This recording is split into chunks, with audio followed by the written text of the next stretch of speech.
Hey Boo, Hey, how, how are you? I'm good. How are you? I'm good. I'm good. Um, Thanks for doing this. Um, I really appreciate it.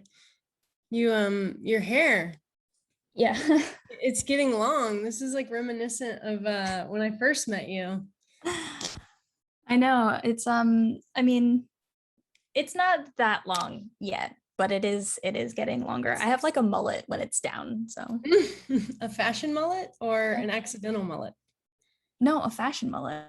I did everything that's happening to me right now is very much on purpose. I love it. No hair dye, no color today. Yeah, that I am disappointed about, but we'll get there. We'll get there. I'm I like feel not you. super like totally confident in going out and being around people for long periods of time, especially with like haircuts. So Yeah, I've actually heard a lot of stories of people who went to get their hair cut and a couple weeks later have or discovered they had COVID. So I feel you on that. Yeah, I feel you. I hope you're vaccinated. Uh, yeah, it's not over, to say the least. yeah, no, especially with I mean like, variants and stuff out. And oh God, so I'm fully vaccinated. Both my parents are. My brother refuses to get vaccinated apparently. So like obviously I'm staying with my parents right now. My mom has had a couple of conversations with my brother where she's like, you work with the public. He has Right. jobs right now. He works well, he's in school as well. So like He's that just like, yeah, what the I know fuck? that they're mostly doing online, I think. So like Okay. that's fine, I Mhm. guess. He works at Whole Foods, very public facing, Yeah. doing cashier and stuff.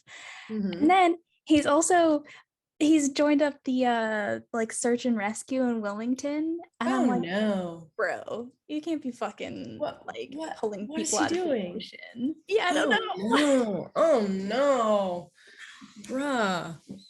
I don't know, man. Man. It's Yeah, I've got a nephew. He's 26, I think, and just flat out it's not gonna do it.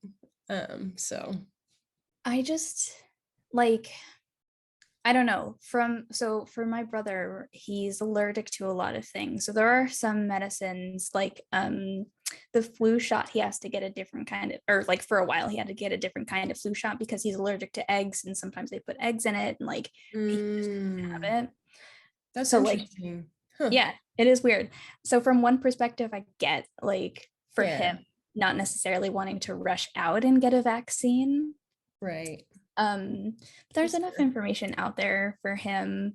And I think because of the like it's two shots, he could get the first one and worst case scenario, he just can't get the second one, but at least he's got a little bit of immunity. Yeah, a little bit. Yeah, absolutely. Well, I know now they're talking about needing a booster shot for the Pfizer vaccine, which is the one I have.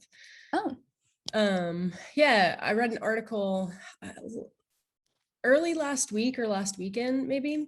mhm. And basically research is showing that the efficacy is decreased after 6 months with the Pfizer vaccine. And so they're trying to get FDA approval for a booster, Okay. basically. Yeah. So, I mean, it was a CNN article. So I imagine, it's not a secret. Right, yeah, Um, of course. but yeah, so heads up on that. I got Moderna and I Oh, haven't good. heard anything about like needing Nope. additional shots for Moderna. No, it was Which just Pfizer. yeah, it may change later on. So like Yeah. I'll have to We keep an don't eye. know. Yeah, We don't exactly. know nothing. um, I'm not sure why I like to talk in various unrecognizable accents, but I I do do. the same thing, so Okay. it's fine. Um, I like well, your shirt, by the way. yeah, Yes. thank you. Thank you. I really love this shirt. I'm gonna be real. I got it at Target, Yeah. in the boys section. I saw it, had to Oh, it have fits it. you super well, though. Yeah. Well, it's this boyish figure of mine. Sure. You know, I mean, we are talking about gender today, so Yeah, that's it true. kind of, you know, it works. But you know, what's going to be really hard is trying to get all the ums that I say out of the video here. I think you should just leave it.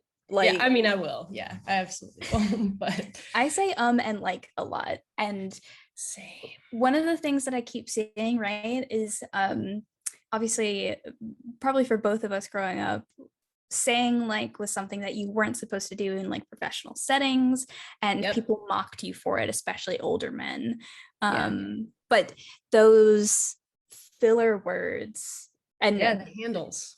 yeah, Mhm. they're filler words that give you time to think about what you're saying. And so people that take that gap of time that say like, Mhm. or just generally like just stop talking in the middle of their speech, they're thinking about the thing that is coming out of their mouth. And sometimes that's because they're trying to find the right word, and sometimes that's just because they're not as eloquent as other people, and like that's, Yeah. you can't That, make I up mean, that. 1,000%. I am definitely someone who uses a lot of handles, and I have to like be super conscious of it if I want to not, like, depending on the setting, like if I'm interviewing for something or something like that. But it, it's really hard. Like I'm like right now I'm like Yeah, but yeah, it's really hard because I have, you know, I have thoughts and I like want to pick the right one, I guess. That sounds yeah. strange, but No, it makes sense to me. I think for me, part of it is like wanting to pick the right thought, and like I will also have a lot of like frustration around like not finding the right word, which is, oh god. yeah. It's, like, especially if I know there's a word for it and I'm like, oh god, what is it? Yep. It frustrates me to no end, and like sometimes just ruins my entire thought. But I also struggle to keep track of thoughts. Same. So especially during interviews, like I don't do well with interviews. It's a miracle I made it into Apple. Um like, being totally real, like my interview was a shit show. It just wasn't good. And I don't really do well in interviews because like they'll ask a question, I'll get halfway through answering it, forget what I was saying, and just go off on a completely different tangent. And I'm like, Yeah. did I answer your question? They're like, no. And I'm like, Cool. okay, Cool. Can you ask it again? yeah. Can Yeah, you rephrase it? that's funny. For my interview there, it was really good, but I had had some failures prior to that. So maybe that's why, like, I was just like, fuck it. And so I went in with that, like, you know, like when you're just like, Yeah. you've hit that point where you're just like, okay, I'm tired of caring. So I think Yeah. I just got super lucky, TBH. That was so my first set of interviews to get into Apple period was a mess. But when I was interviewing in London, Mm. because at that point, right, I'd interviewed for the same job like 5 times. Yeah, you had. Oh my gosh. Yeah. And I was like, I don't have anything different to say this time. And genuinely, like, I was going through the process. I went through the whole process up until basically I was in England, thinking this is a joke. It's not actually happening. I'm gonna like wake up tomorrow and like I won't. None of this will have happened. So like my mind was like, I mean, if it's a dream, just go with it. Just do whatever. It doesn't matter, Surrender. right? Yeah, So absolutely. Yeah. I mean, isn't that like kind of funny? I'm definitely taking us off on a tangent here, but isn't it so bizarre? Like we care and we effort so much. Like I am someone who like efforts so much with things. Like I care. I try so hard to accomplish things or put things together or whatever, like write things, whatever I'm trying for. right. And it's like the opposite is what has to happen for it to even come to like fruition. Like I don't Yeah. know, it's so confusing to me. License, just hold on one second, so Okay. sorry. um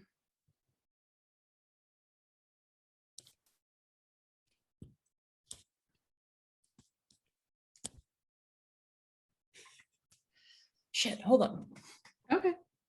I like gotta actually handle this.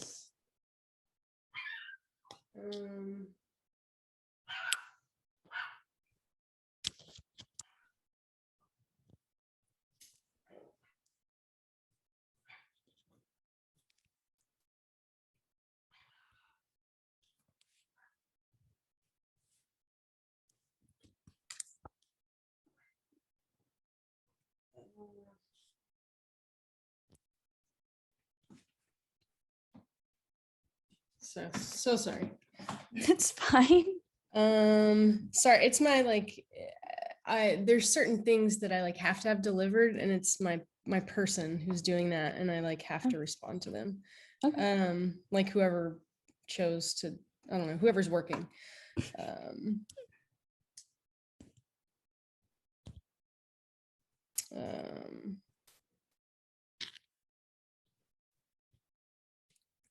oh, okay. All right, we should be good there. Okay. Sorry about that. That's cool. Apologies. That's totally fine. It's really weird because her name is Lindsay, but it's spelled Lyn, which is often how men spell my name for some reason or another. Oh, that's weird. I wonder if Yeah. because for men it's like mostly a last name. Probably. I've only known one male Lindsay. I don't think I've ever known a male Lindsay. Yeah, we were on swim team together. Oh, that's cute. Yeah, it was, yeah, weird. But yeah, anyways, I was going off on this tangent about how like we work really hard for things and we try really hard for things, and the moment that we like are just like, fuck it, I don't care anymore, that's when we like perform well. That's when we Right. get whatever we were after in the first place, or some variation of it. Yeah. Right. And that's so, I don't know, it's so interesting. It's so frustrating that life is like that. Yeah. I mean, I think that tends to be true for people that have like anxieties around presentation. So like whether or not you have like a clinically diagnosed type of anxiety, which I do, and I'm sure you've gone and talked about it, even if it's just like you have these idealized standards of yourself from like growing up or whatever, you tend to struggle a lot more to like bring that presentation into the real world because you're thinking about it so hard. Yeah, Like absolutely. it's kind of amazing because like some of the men that I know that like definitely don't have anxiety but also do not introspect at all, Right. do so much better in interviews. And I'm like, what the fuck are you doing that I'm not? Also, you're not better than me. Right. Yeah. Oh, absolutely. One of my favorite like jokes is to have the confidence of a mediocre white man. Yeah. Be great. That'd Literally. be great. But I think, yeah, I just think it's so interesting. And so I guess that kind of brings us to a little bit of gender talk. So I obviously I've had you in mind for this conversation for a while. I wanted to do it for Pride Month, but I also like to do things out of the expected time frame because I think we shouldn't just have a month. We all of these things deserve every month, every day, all year. For me, from my perspective, anyway. Black History Month, all of these different things, and I wanted to get some perspective and sort of hear your journey and what you know to be true for yourself and what you just know, because you know so much more than I do. And as always, I still mispronoun you and others just in like speedy talk, and then I'm like, God damn it. So it's hard, it's difficult, and I think what we're all trying to do, or at least what I'm trying to do, is reprogram the default. Yeah. Do you know what I mean? Because that is the default to the he, she, or whatever. And so I'm working to reprogram that for myself and make that not the default anymore. And in moving to Portland, I have discovered this whole new world of queer, just being queer, that I didn't really know about it. And frankly, like I felt really confused in a lot of ways about certain things, Mhm. B- because I think despite, choosing a queer identity or having a queer identity, we still all struggle with these like heteronormative practices or um, even phrases or ideals. Does that make Mhm. sense? Like, Yeah. yeah, Yeah. go I ahead, think please. even some of the existence of queerness is entirely reliant on the structure of Mm, the heteropatriarchy. So like, I don't know, like some of our ideas around gender labels relies mm, on there being like a heteronormative gender label and right. subverting that, which that's there's I don't think there's anything inherently wrong with that. Like labels are I think they're not, I don't feel like they're necessary, but I feel like they are helpful. And for us as a species, where I mean, we like categorizing things. So 1,000%. having that terminology makes it easier for us to conceptualize. Although I would argue that I don't need someone else to conceptualize my gender identity or sexual orientation. Like, it's none of their business, it's mine. Right, absolutely. And I mean, correct me if I'm wrong, but people are doing it to make, they're categorizing, let's say you or me, to make themselves more comfortable or to understand. Like people are always putting us in like a box without realizing it. And not just us, like I feel like I'm sure I'm like, oh, I size up something, I label it whatever makes sense in my mind, and then it gets filed away, Mhm. right? And that process, I think, requires and like deserves a second look. Yeah, well, because it's partially a survival mechanism, but a lot of the time Right. we don't necessarily need it quite as much anymore. So, Mm, like, from a biological perspective, right? Sometimes you take a look at something, you take a look at a lion, and you'd process teeth, like claws, and mhm. be like, I don't want to fuck with that. Deuces. Yeah, exactly. Like, and your brain does that so fast. Like Right. the speed at which your brain processes those things and makes a decision to turn the fuck around or get back in the Mhm. car, whatever it is, it's almost beyond being able to unlearn that. But there are some things where it's like we've been taught certain things. So like, Mhm. one of the things that most people have a fear of is snakes. Um, Yeah. and that's almost a survival instinct. In some people, um, it's not quite as, like, I'm not afraid of snakes. I don't think I've ever been afraid of snakes. Interesting. Hmm. And my mom doesn't like snakes, but I wouldn't say she's afraid of snakes. I think my dad might be afraid of snakes, but um, that's one of the things where it's like it's sort of starting to, it doesn't really benefit us to have an instinctive fear of snakes because most of the time we can catch it, or like Mhm. we've learned which snakes are poisonous and which aren't. Like we have tools to help us deal with that stuff.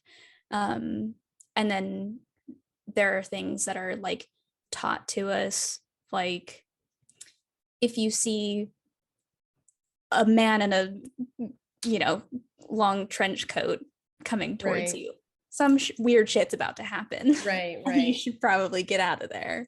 Mhm. Don't talk to strangers. Like people that look like this are probably cops and are safe for you to go and talk to. Like all of that sort of Mhm. stuff is taught to us from very impressionable ages but isn't inherent in us. Yeah. um so that's more of the stuff that like you can take time to unlearn versus like fear of predators, I guess. I don't know if that Right. made sense.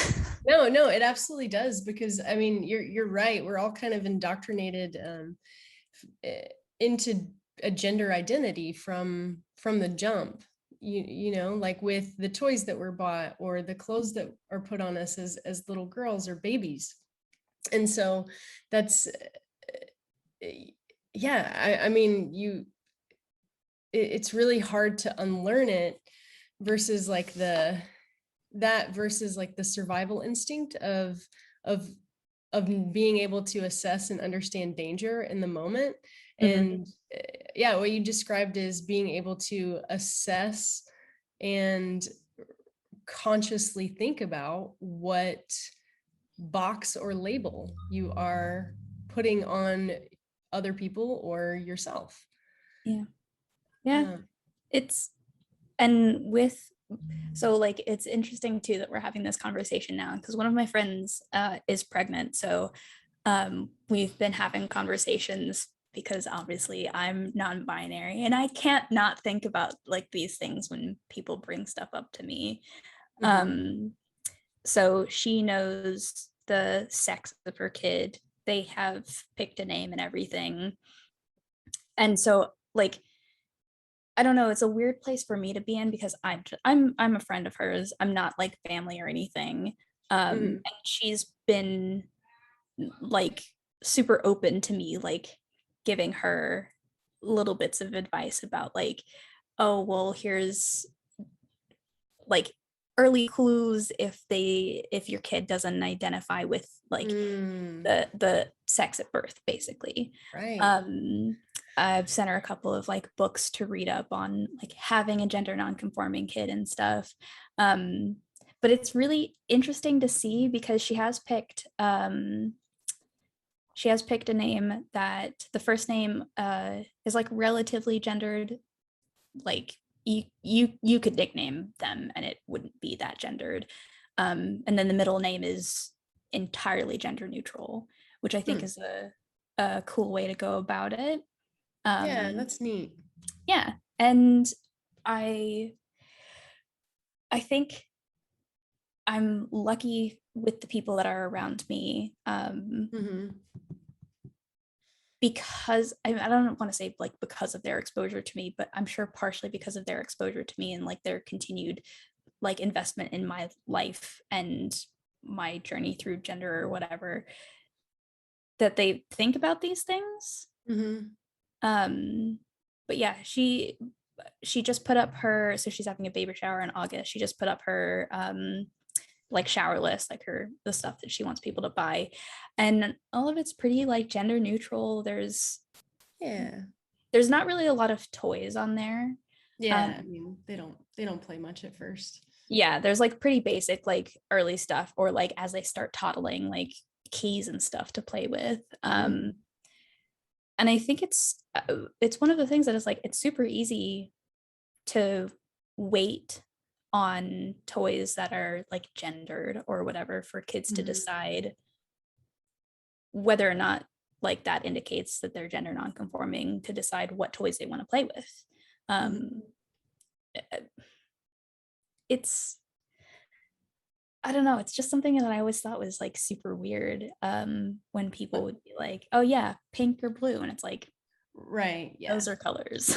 Right, right, absolutely. I mean, yeah, boys are traditionally, historically, and currently, I mean, color wise, like they're given like blue colors, like even, you know, like the little blue newborn Well, which thing is that they funny put on because them. it that wasn't the case for a long time. Like I think it was prior to I want to say the 1930s is when boys were actually pink. Interesting. I did So it not was know that. reversed. Yeah. So it wasn't always the way Huh. that we think it is. But obviously, from like the 1930s to now is like our grandparents' generation, right? So like they Hmm. got used to boys blue, girls pink or red. Um, Hmm. and that's what we grew up. But before that, it wasn't, there was a shift towards that being the case. Interesting. Isn't it just? Yeah, that's pretty fascinating. I truly did not know that. Uh Interesting. Yeah, that's wild. I think uh, well, when did you realize or start to think about your gender, or gender identity rather, because I know I definitely thought about it as a child, but I was a child. I didn't have the capacity to understand it or to verbalize it the way that I do now. Yeah. I would say the same as you. It's actually funny because I have like notebooks and stuff from like high school through college and stuff where I like started considering my gender in specific terms, but Mm. I've always sort of known and like had the God, okay, I'm gonna describe it, but don't hate me. You know the like not like other girls trope? That was Mm-hmm. all I had to describe it. Like Feel that. growing up, I was literally like, yeah, I'm not like other girls. And yeah, duh, because you're not a girl, you idiot. But I Right, didn't right. have that terminology. So there was some benefit to that trope. And sure, it wasn't super beneficial to actual girls, but like that's a whole other topic on its own. Right, right, right. Um, but yeah, from a young age, I sort of just I knew that there was something different. Mm-hmm. And that's all I could really like. I didn't say it to anyone or anything. I just like internally, I was like, I mean, I guess that's just the way it is for me. Right, right. Well, yeah, because you're a child and you don't know. And so as children, we accept things. Like Yeah. we accept things as like, oh, okay, that's the way it is, or that's true. Yeah. So, we have to be careful, I guess, what we're feeding or giving, children and that demographic, I guess. Mm. And I don't know. That's interesting because I knew from a really young age that boys and girls were not the same. I had a big brother, and I knew because I knew myself as a girl and I knew him as a boy, right? Like Mhm. that's all I knew. Like that's what I was taught. So I didn't really understand, but I knew that boys, men, they didn't have the same um, limitations that girls Mm. have. And I remember being like I, what is that? Like Yeah. what? Like I I asked my mom when I don't know, I can't remember how old she said I was, like maybe 4 or 5. I was young. And I asked her if I cut my hair like Justin's, my brother's, if that would make me a boy. And she said, no, obviously. And she asked me why I wanted to be a boy. And I said, because boys don't have to do anything. Let's see, calling out the patriarchy for your old. Like, I know, Goodbye. like I was just like I remember like being so young and being like obsessed with like wanting to be a boy because like they didn't have the same it just was different. There wasn't like gender equality, and not because my parents are bad or think boys are better than women. Like it's not like that. It's just it's the patriarchy. Yeah. It's what they know. So obviously it's what I grew up knowing, what their parents grew up knowing, but from a really, really young age, like I knew I wasn't down with that. Like I wasn't feeling it. It wasn't for me. And so I struggled with like gender a lot, I think, growing up, just in understanding and not even understanding, but like accepting Mm. that things are different because I didn't know you could be not like I didn't know that gender identity could be fluid. Like I didn't know those things. Like I mean, Yeah. I grew up in the South, like Yeah. like what? So I don't know, it's really interesting, and this conversation is making me think about the amount of people who don't have any of that and then are ushered into this world that you now know and that you've honestly like educated me about so much. I was reading recently about gender attribution. Am I saying that right? I think so.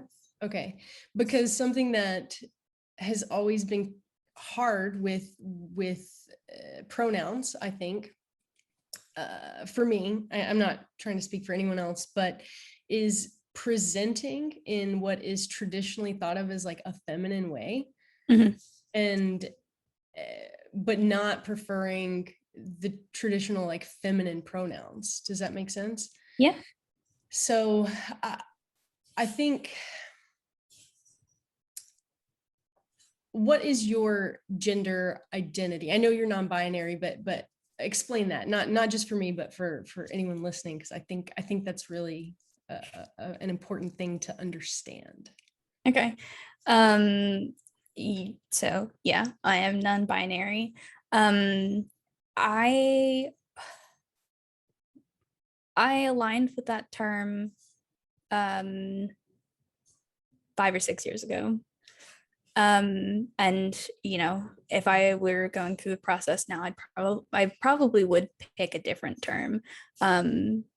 Because I how do I say this right? I don't like specifically align with a gender. Mhm. But I know that I have gender. And I prefer a more femme presentation generally. Although sometimes I'll dress more like slightly more androgynous, but it's still more femme than like truly androgynous. And I don't think Well, I mean, androgyny is masculine leaning. yeah, Anyway, like, that's true. I mean, I don't know. I'm quite happy with the way that I like present myself.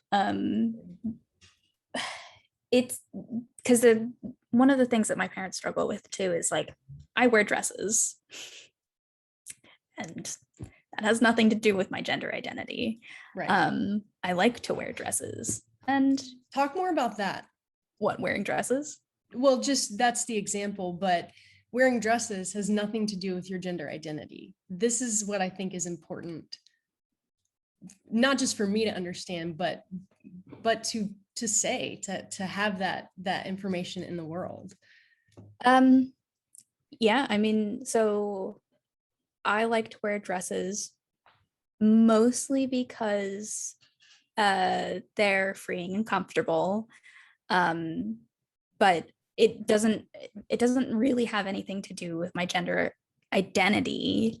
Um, Mainly because it's clothing. Like Right. it's covering essential portions of my body, and covering them in ways that I feel comfortable with. So one of my problems with dresses generally is because I'm more leg than torso. I tend to find that dresses come up quite short on me.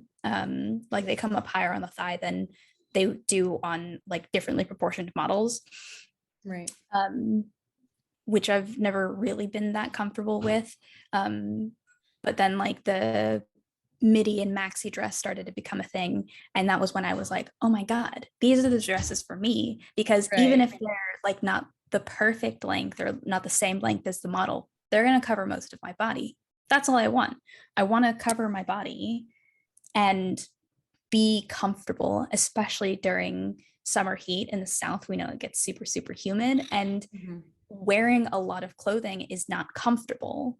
um, and that's really the only reason that I wear dresses most of the time. Every now and again, I wear a dress or like I'll wear a dress to get dressed up during the summer. But during the winter, like I'll choose like button ups and blouses and fancy pants and stuff like to get dressed up rather than a dress.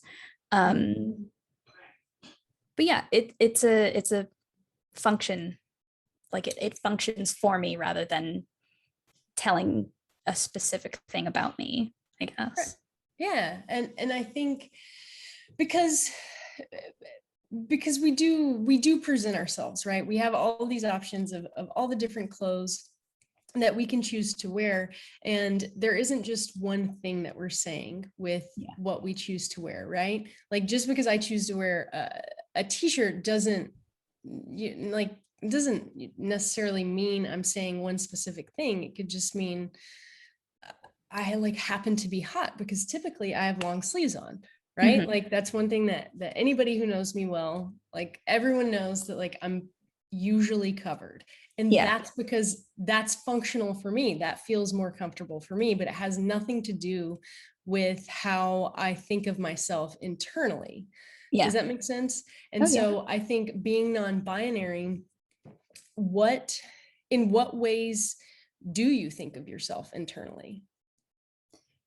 Oh, man, that's not something that I've like thought about in a long time. I used to think Sorry. about myself internally as like something without form. So Mhm. um I know like I don't I'm a very like science-minded person, so I don't specifically believe in the idea of a soul. Mm. But Mhm. if I were going to describe my internal world, that is like the image I have of myself is just sort of like a soul, Mhm. versus having any of the real like specific identifiers of a sex sexual like a sexified, I don't even know what word I'm looking for there, um of like a human body with sex organs.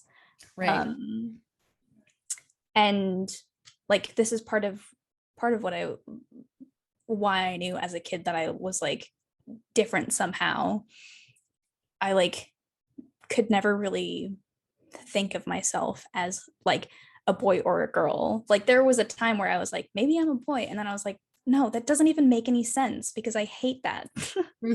Yeah, for sure. um, Yeah. so yeah, I guess that's kind of like what I think or like see in my mind. Um, Mhm. Yes. I mean, same. I feel it's just interesting because I don't think of myself as a body either. And my guess is that most people probably don't unless that's specifically what you're thinking about. Like, you know what I mean? Like if there's a specific reason why, like you're trying to get in shape or you're exercising or you hurt yourself, like obviously you're going to be thinking about the origin of pain, right? right. Um, but it's like an energetic thing. And so we have words like feminine and masculine to describe certain types of energy. And I think the combination or the ability to be either is that is what non-binary and like being gender fluid makes me think of, I guess. And I don't know how correct or okay that is to say. But that's what it makes me think of, is this exchange of energy between you and whatever you're exchanging your energy with. um and it doesn't have to be a set, it's not set, it evolves and it changes depending on how you're feeling, what you're wanting to accomplish, or desired outcome, or just where you are in that moment. Does that make sense? So it's kind of an abstract thought, but I guess that's what I think of when I think of non-binary and having the restrictions of our defined, traditionally defined physical forms lifted. Yeah. Kind of makes sense, sort of. Yeah, I think that makes sense. And I think we're also both quite lucky because, like, I think while I'm sure that some people don't think of themselves as their physical forms, I feel like more people do Right. consider their physical forms more often than we do because they have to. And I probably should consider my physical form more often than I do. My dog scratched me the other day because I wasn't thinking about how big and heavy he is, and now I've got this big long scratch on my leg. So I'm like, that's on me. But we are in like specifically for us here in America as well. Like we're in a society where like for a lot of people, if you don't consider your physical form, it can be severely detrimental to you, for trans Absolutely. people, for just women in general. Mm-hmm. But even for men, for kids, like they have to consider their physical forms because of the dangers around them. Um, Mm-hmm. but I'm sure I know younger kids don't consider a lot of things. Like they just Right. they don't have the concept outside of themselves, right? Mm-hmm. Uh, I think that's a really good point. So, because I do think that in a lot of ways and in a lot of situations, we are super attached to what we look like. mm, And being attached to what we look like it's fucking exhausting. yeah. First of all, like it's exhausting because we're more than what we look like. But for women or female bodied, female presenting people, we are basically taught to consider that first before anything. And so you're right. Like I do think that you and I are lucky, but I also think that we wanted to find other ways of existing, which I think is what community is, and education, and just uh, learning things that are outside of the boxes that you've grown up in or lived in for so long. Because I mean, obviously we're never done growing up, but you know, I'm grown, like I'm an Yeah, adult yeah. person. So I think, uh, how did you how did you come into, like, where did you go to learn about these things that you knew were different about you, and you knew that you wanted to explore because you knew that you weren't like other girls? I'll be real with you. I didn't like explore anything. Like there would be moments throughout my life, like all the way up through high school, where like I'd have a moment and just be like, maybe I should think about this or like look into this. And then like the moment would pass and my whatever attention disorder I've got would be like, okay, now we've moved on. That didn't happen. So I didn't really like sit down and consider anything until I was on Tumblr in 2012 in university.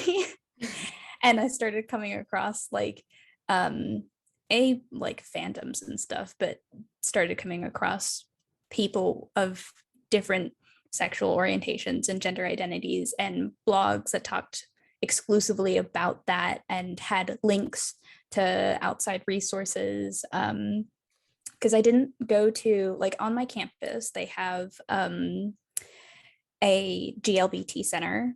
Mhm. Raleigh has the GLBT center as well. So like Yeah. there's one for the city, there's one at NC State. So we're quite lucky in that way. But I didn't go there to that center until I was almost graduated from university, because I like A, didn't really consider it, and then B, learned all of the stuff that I needed essentially from Tumblr and then from links to specific websites from specific blogs. Um, and, you know, things change. Some of the links that I had that I'd bookmarked in the past, like, don't work anymore. Mhm. And like I said, there are a lot more like gender identities now. And I mean, Wikipedia has pages and pages of information. So like I feel like there's a lot more accessibility generally. Um, but yeah, that's kind of like what I did initially. Yeah, no, I think that that's give me one second. Sorry, this delivery thing is just at the worst time. Um um,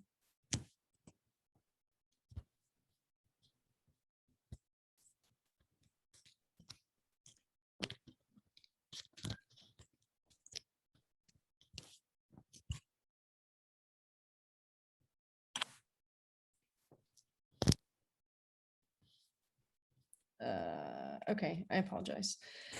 Okay. What are you getting delivered? It's stuff that they don't have at certain stores that I can get to, I guess. And so it's easier to just, tip someone or however much, like whatever.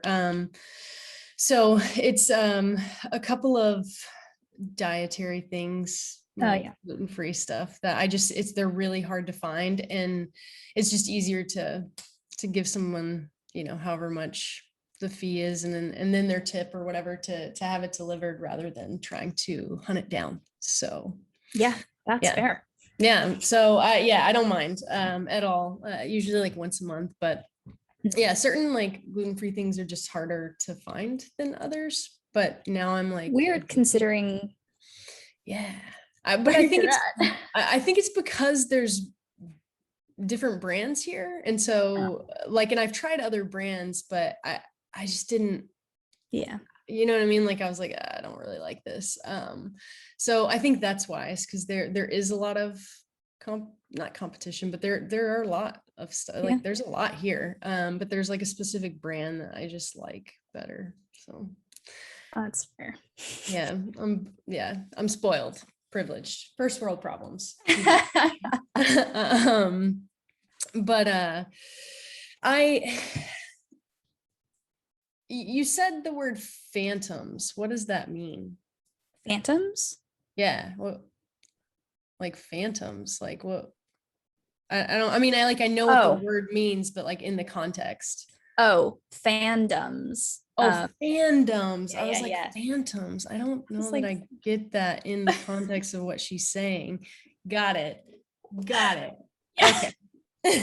Like I was so confused. Like the whole time after you were saying that, I was like, how does that fit? Like, I don't, Yeah. I was No, like, there's clearly so much I don't know. no. Internet fans.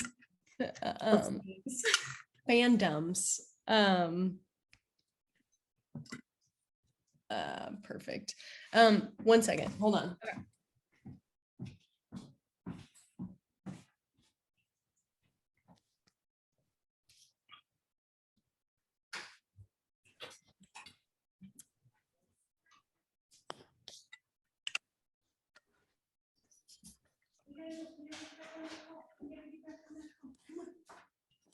Good job. Good job. You're such a good girl. All right, move it or lose it, kid. Move it or lose it.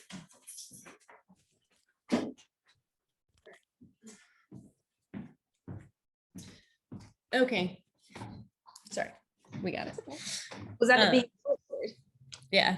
Well, there's like a entryway door that people can't get through. So they always text, and then depending, like if I'm available, then obviously I just go out there. Yeah. But because I was doing this, I was like, just leave it and let me know whenever you've left it, and I'll grab it. So I just went and got it because she was like, hey, I left it. And I was like, cool. Nice. Since we were at the point in the conversation where I'm just confused. Yeah. Not too confused, but I want to talk to me about how it feels when you are, am I saying right, like mispronounced, like when how would I describe that, like whenever I misgender you using Yeah, I just use the term misgendered. okay, that's what I thought, but I don't know. Yeah, I mean, I don't know of a better way to describe it, I guess. Yeah. So that's fine. But as far as like how I feel about it, it kind of depends on who it's coming from. Because obviously, like when it happens with you or like other friends that like are actively trying and are generally quite good about it, and especially people like you that knew me before my name change and stuff that like went along with the process, I don't feel quite as bad about it. It's still like it like kind of sucks. I don't know, it like it's there, and like generally I'll say something about it at some point. But I mean, like I said, if it's with people that like are really trying. A lot of times, especially if I'm in a conversation with like a group of people and it happens, I tend to wait and like if someone hasn't already said it in the group, I tend to wait and I'll talk to them about it afterwards. Right. Because one of the things that I worry about is like some people are fine with it being called out in a group like that. And some people prefer it because it helps keep them accountable. And I totally get that. Like if I know that, I'll call them out in a group. Right. But especially if it's like a first time offense, I want to make sure that they know that I'm not mad at them. I just want them to be aware of the mistake. Because I mean, like one of something that I like say all the time is like if someone is correcting you, it's coming from a place of love, and I want them to know that. And so I like tend to take the time out. If it's strangers, it doesn't really. If I haven't told them my pronouns, it's kind of like whatever. But if it's people that are like maliciously, yeah, like that sucks. And so like my parents aren't great about it. They know and have actively refused. So like I kind of avoid them sometimes. Yeah, I'm sorry. You know, it like it's sort of it is what it is, and they're from a different age group. They've both been raised very differently than I have, and to be completely honest, like the way that they raised me has allowed me to be the person that I am. So like there's a lot of gratitude there for that. But we have struggled over my gender identity and sexuality. My mom more so, I think, because of like she's British, right? You know that. And in England, Protestantism is the like key religion or whatever. Her dad's quite religious. Like we go to church kind of a lot. Like when I'm hanging out with him, it's like we're inside of a church a fair amount of the time. But she also like growing up, her parents sent her away to boarding school, which was a religious building, I think. And like her parents weren't really parents, if we're being totally honest. Like they were kind of just absentee. They were phoning it in, to say the least. And I know that has an impact on her. But and she's done a great job being a parent despite not having role models for it. Right. Yeah, that's something to be proud of for sure. Yeah. So it's a complex set of issues. It's dynamic. Yeah, it's dynamic. Most things are. Most relationships, even most like feelings, the way we feel about things or people, it's just dynamic. Yeah. So I understand that. I think it's really important to understand how, for me to understand how it makes you feel whenever I misspeak. Because of course, the last thing I want to do is make you feel disregarded. Yeah. Right? I don't want to disregard what is your truth or what's true for you, no matter how, rooted in my own whatever, how, judgments or whatever. And I'm not saying that like I am, but I guess I'm kind of speaking for people who kind of are rooted in judgment. Even as far as, when men tell me that I just haven't met the right guy. Oh man. Yeah, like, you're just like, oh God. And that's a belief system. Yeah. You know what I mean? And there's not a lot you can do about that. Those things take time to and a lot of effort to undo in oneself. But I feel that when things like pronouns are ignored or blatantly not used in the way that the person would wish for them to be is a feeling of disregard of you don't matter as much. What's true for you doesn't matter as much as what's true for me. Does that make sense? Yeah. And I mean, like, I try not to take it like that, but like I can't not. Right, that's what I mean. Like, it's so hard, and it's not, and you know, and I really appreciate you understanding that I am trying. Like, I would never, I just would never purposely hurt anyone. And, but I understand that I do indirectly by my own belief system and what is my default. And so it does feel to me like, you know, maliciously misgendering you is, it just, that to me says, oh, one person thinks that what they believe is more important than what Haven believes. Does that make sense? Yeah. And I mean, so like, I don't, yeah. Thinking that what you believe is more important than what other people believe is not right. Right. But I do want to say that, like, when friends make the mistake and then like are, you know, embarrassed or like feel guilty or shame or whatever afterwards, Mm-hmm. like when you misgender me, I almost don't hear it. Right. Well, I think that that's the difference between relying on or falling back on a default and maliciously choosing Yeah. to do you know what I mean? Because obviously I don't believe, you know, like, I don't believe that we have to be this or that. Like, I mean, I'm here to do whatever I want, Right. in within reason. And luckily what I want is to help people and to be a good person. So, you know, thank God for that. But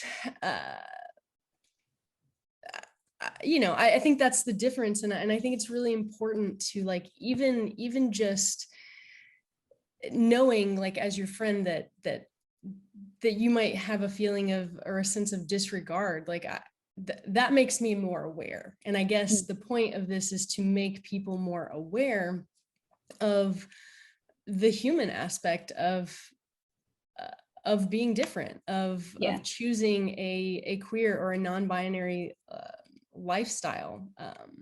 I mean, you don't choose it, it chooses you. Exactly. That's great. Yes, perfect. Yeah, absolutely. Like, how I mean, that's interesting just in and of itself. Like, yeah, because, like, as you're saying it, I'm like, oh shit, fuck yeah. Like, I could choose a different way, but You'd hate it. right, like, exactly. Like, so that's fascinating. Like, that's so important. um Another thing that you spoke about briefly, which I'm going to make you talk about just a little bit, because I find it very interesting. Sexuality and gender identity are not the same thing. Mm-hmm. And talk to me about that a little bit. Okay. I mean, for me, I feel like at this point it's like relatively self-explanatory. Like, sex, gender, and sexuality are different things. Mm-hmm. Sex being a lot more complicated because of the fact that it involves a number of things that like you can't necessarily see on the surface. Gender obviously is something that like you can express in certain ways, but your expression may not exactly match your gender identity. And then sexuality, sexual preference, well, not even sexual preference, like who you choose to love, like that's because that relies on other people's sex and gender identities and gender expressions. It's gonna be obviously different. Like, I'm figuring out my sexual identity, who I am as a person in the bedroom, whatever that means. Right. Um, and I still don't know what it is. Mm. I like people, and that's all I really know. And the people that I like doesn't rely on my gender identity, doesn't rely on their gender identity. Um, so I don't know, like the difference between it is, um, I guess gender identity relies less on chemicals, whereas obviously sex and sexuality Mm. do to a certain extent rely on like the chemical structure of your body and the chemical structure of someone else's body. Right. But yeah, they're not interchangeable words, but you can like you can describe a number of things using them in any combination. Mm-hmm. Yeah, I think queerness is, it's not indicative of being homosexual or bisexual. And I didn't know that for a long time. Like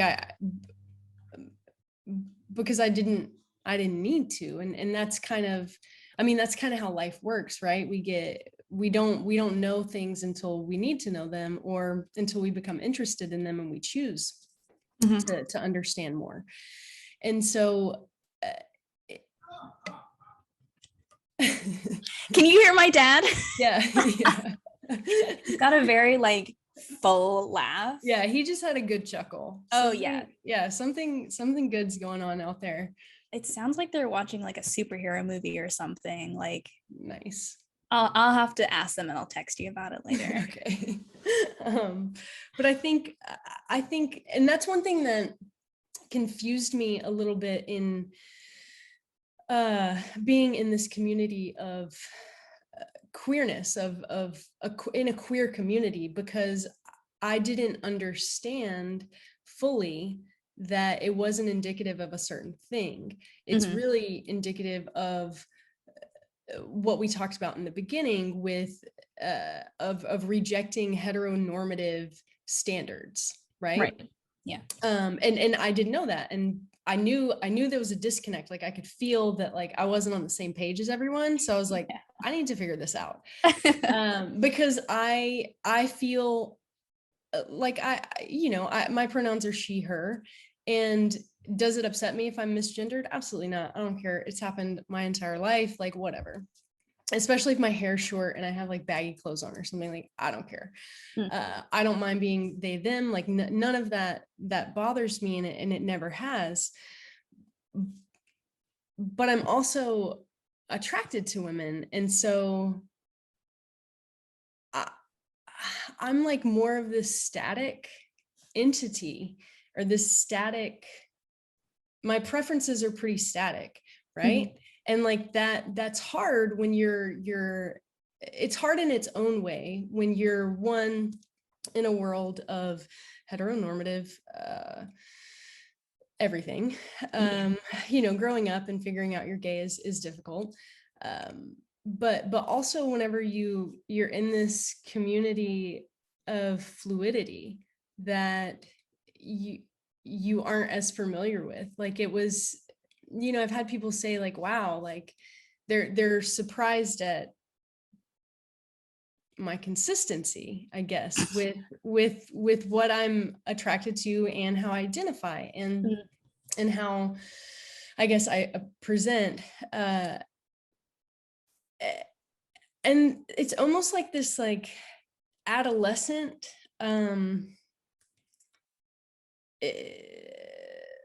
energy came back into my life, where I was like, wait, am I doing something wrong? Like what am I missing? Like, because Why am I not part of the cool kids? yeah, like how do I be like them? But it's like I can't abandon like what, and I'm super lucky. Obviously I'm extremely lucky when it comes to friends.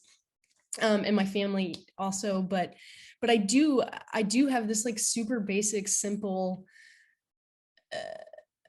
existence, like as far as that goes. And it was hard for me to make the adjustment and to really learn what these things mean for people and what they represent.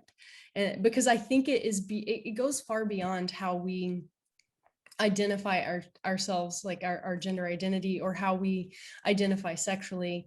uh, and I think that's the basis of the community. From what I'm learning, it's not about the occult or kink or anything like that. It's really about not putting yourself in a specific box and not really allowing society to put you in that box either. Does that make sense? Is that fair to say? Yeah, I think it's fair to say. It's also really interesting of you to say that, because I feel like um part of, and even like I'm gonna apply this even to cisgendered straight people that have like at one point questioned their identity, or like had that, I don't know, you know how like girls in college have their like Oh yeah. flirtatious, yeah, like I'm going to include people like that as well, because I think anytime, I mean, you know, pride is a riot, and Mhm. anytime that you question the status quo, like that is an act of rebellion. And I think that's like what you're describing, like that's just the new rebellion, is like Mhm. realizing that you don't have to, you absolutely are totally 100% within your right to identify with the sex that you were born as, like identify as straight, like one gender, like there's nothing wrong with that. And Mhm. like recognizing that that's a rebellion in itself, recognizing that you don't have to be part of those boxes. If that doesn't work for you, that's a rebellion. And that makes you like, all of that makes you part of the LGBT community. Yeah. I it was it was probably during Pride Month. Some friends were talking, and they were talking about how they had seen something or heard something. I don't know. This is all secondhand. Okay. So with a grain of salt, but that they were considering, the powers that be, whoever, uh, were considering taking the L out of LGBT because it's the only gender identifying letter, What? which is, yeah, like it's kind of interesting though, right? Like Isn't gay though? Like I okay, think gay like I is know that I interchangeable. use, yeah, but like I use gay, but also when someone says, "Oh yeah, they're gay," I'm going to assume they're talking about men. Interesting. Yeah, see, I don't I yeah, I think it's because probably people don't automatically assume it, because I use it interchangeably. Like I'll be like, "Oh, I'm gay." Yeah, Uh okay. and so I don't know, I thought that was interesting. My initial response was like, "That's rude." Like to How remove the dare L, they? like damn, that's just rude. But I get it. Like I understand the the new rebellion, as you phrase it, which I think is a beautiful way to phrase it. So I definitely understand, but it's an interesting idea, IMO, Yeah. to yeah, because it's the only one that identifies gender in either capacity, I guess. I Yeah, don't know. I guess. I mean, I guess like I was reading an article the other day about Eric Andre, by the way, who I love. What an absolute icon. Yes. Um, but they were talking about like, and at this point I like to just use either queer or the alphabet mafia. Those are my go-tos for describing the community. Mm-hmm.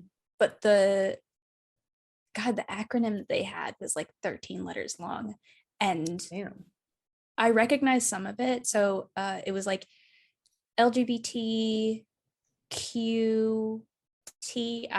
LGBTQTIAAP 2S. S, and I was like, what the fuck is happening at the end? I know that 2S is two spirit, which Mm, I'm 100% in for. yeah. Absolutely, bring it Same, on. same, same. But then I was like, do we include allies? Is that what the other A is? Or is it asexual, aromantic? Like, what's happening? I'm very Oh confused yeah, yeah, by the, yeah. like, It could be. I bet it's asexual and aromantic. I don't know. And then poly? Oh, poly, pansexual. I don't know. We don't know. We don't know, guys. There's too many letters. We're too old for this. We're too old for this. Let's just. I'm just gonna have to call it queer, Yeah. and call it a day. Yeah. That's pretty funny though. Yeah. It is wild. It gets confusing. I think at one point my sister was like, "What do these letters mean?" And I was like, "Fam, I don't know."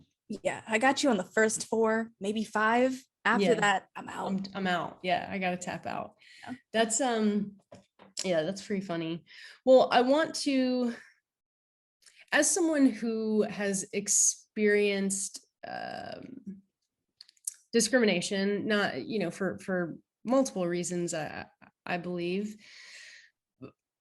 what what do you want people to know or to hear about gender identity or the queer community or being non-binary? What do you feel is, what do you wish people knew? That they actually is a singular pronoun. It, like, grammatically, Boom. I hate when people are like, it's not grammatically correct. No, it's just not what you were taught grammatically. Right.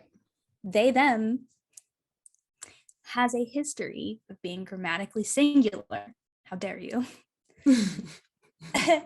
And like, I mean, I think the only real thing that I'd like really like for people to know is that, like, if I tell you something, just respect that. Absolutely. I mean, yeah, it's about respect and honoring what someone chooses or honors about themselves. Does that make sense? Yeah.